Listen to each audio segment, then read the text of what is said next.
Hi class, I'm Melissa Whitaker and I'm going to talk to you today about animals, like all our pets. Have you ever seen a dog or a cat laying on the side of the road and wanted to help, but you just could not get the courage to do so? Well, I've had that same experience.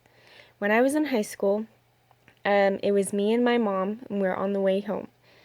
It was dark and we were just ready to get home and we saw this dog that was helpless and severely hurt. So we stopped on the side of the road and we wanted to help. My mom was a little bit too spooked and too scared, so she had stayed back while I went ahead and checked out the dog. Well, when I had came closer, his chest cavity was broken open and you could see his heart pulsing, well, beating. And it was one of the scariest things I have ever seen. I've never seen the inside of any person or animal in my life.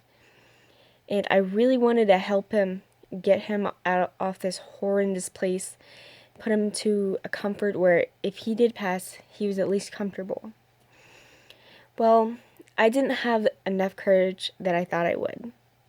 I had gotten too scared that he would probably bite me or something since he was already traumatized because he was hit by a car and he was in so much pain. It was one of my biggest regrets I've ever had in my life that I did not get the courage to actually pick up this dog and bring him to a shelter or an animal hospital to get him the immediate care that he needed.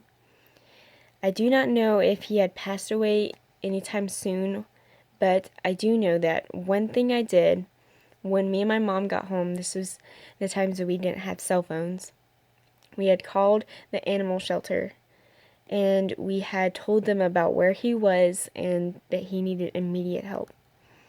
Now, we did not go back to make sure that he was okay, so I don't know what had happened to him, but we do know that he was gone the next day. So it's in my prayers that hopefully he's okay, but I hope that no one has to go through this horrendous regret. Me and my mom have nightmares all the time, and it's just not something that anybody wants to be able to have to go through. It's just a lifetime of dread and fear and sadness knowing that if that can happen before, could it happen again? And I hope not. I hope I can bring myself to get better, more courage to be able to have helped more animals in the rest of my lifetime. And I plan to.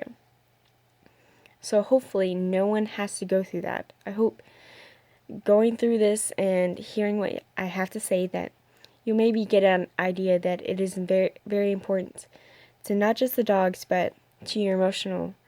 Like, many people can be emotional about this, like I am.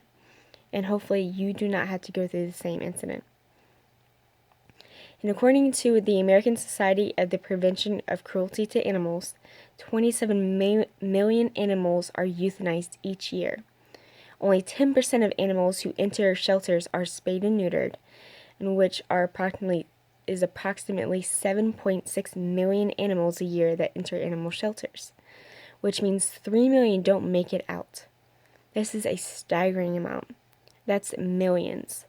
In shelters, just in a city, there are hundreds of thousands, which is really sad because that's a lot of animals that don't get to have a great life, like my two pets that I have, which I greatly love, and I couldn't imagine not having them and not having them enrich my life and the hope that they bring me, the happiness they give me.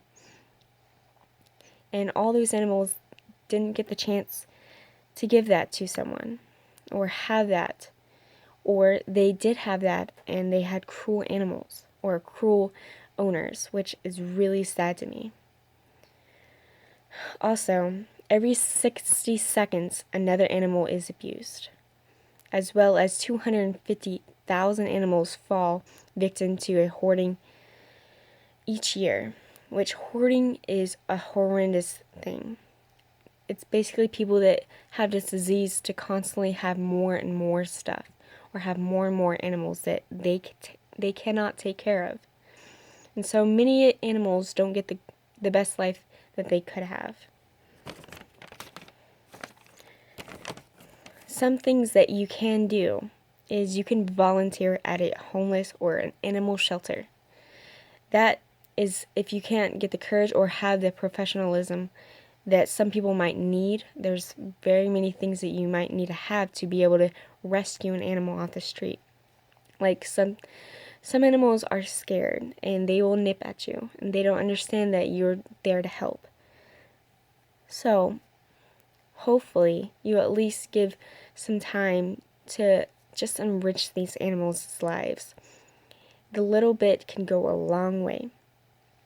Another thing you can do is donate to animal shelters or animal care organizations like the ASPCA, or an animal organization that I send is Pit Bulls and Parolees. What they do is they mainly like to adopt or rescue pit bulls. They also will get many others. Any type of rescue animal that they can have, they will rescue it, whether it's a cat or dog or anything else. They like to make sure that all their animals are in great shape, they are well trained, and that they will do specifically a home check. They make sure that their owners are ready for this, that they know that these animals will be taken great care of. And it's a great organization, and they just do amazing work. And I thank them for that. So any little help that you can give can go a long way.